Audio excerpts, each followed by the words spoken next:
Yes, tubaikaza umuherere hose mwebwe mudukurikiye kuri David Official TV, aho tugiye kugaruka ku makuru atandukanye y'imikino. Nibisanzwe muri kumwe nanjye David hano kuri David Official TV.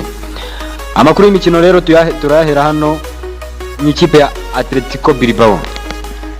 Umunyagana w'umubasket Inaki Williams Arthur yagizwe kapiteni mushya w'ikipe ya Atletico Club nyuma yuko Oscar de Marcos asezeye kuri ruhago. Icyo wamenya hano nuko Inaki Williams muri Bilbao amaze kugaragara mu mikino 471, akaba afite ibitego 111, assist cyangwa se iriya mipira ivamo ibitego 66. Yatwaranye n'iyi kipe igikombe kimwe cya Copa del Rey, atwara ibikombe bibiri bya Spanish Super Cup cyangwa se biriya bikombe biterwa n'igihugu cya Espagne mu gihugu imbere.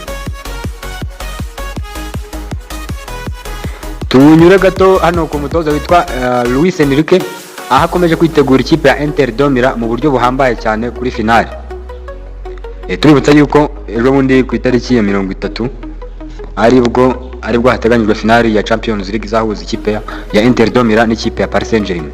Uyu rero Enrique akaba akomeje imyitozo ihambaye mu buryo bwo kwitegura iyi kipe itoroshye ya Inter de Milan. Ikindi twamenya nuko hano Inter de Milan n'ukuyibutsa wamenya ko yakuyemo ikipe ya FC Barcelona na ikipe ya Paris Saint-Germain, igakuramo ikipe ya Arsenal yo mu gihugu cy'Ubwongereza. Ubu imyitozo ari kuyirebera mu bicu kugira ngo bimworohereze kubona ishusho ngari y'uburyo abasore be bitwara cyangwa se bazitwara. Buri mukinnyi utubibutsa ko aha amufite neza, nta bunebwe cyangwa kwihisha mu bandi.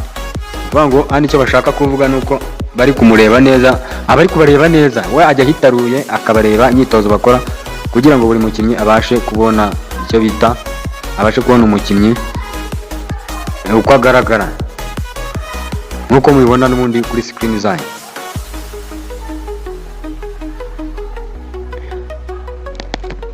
Ikindi wamenya nuko ikipe ya Paris Saint-Germain mu by'ukuri yageze performance nziza cyangwa se saison yakataraboneka, aho yatwaye Ligue 1, itwara Trophée des Champions, itwara Coupe de France, ikaba inageze finale ya Champions League, aho naho bishoboka cyane ko yagitwara, ariko finale ntawamenya uko iza kuba irangira.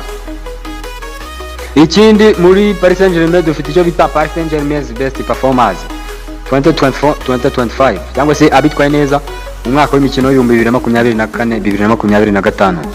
Ku isonga hariho umutana witwa Ousmane Dembele, agakurikirwa n'umutana witwa Bradley Barcola, hagakurikira witwa Desire Doué, hakaza Goncalo Ramos, hakaza Fabian Ruiz.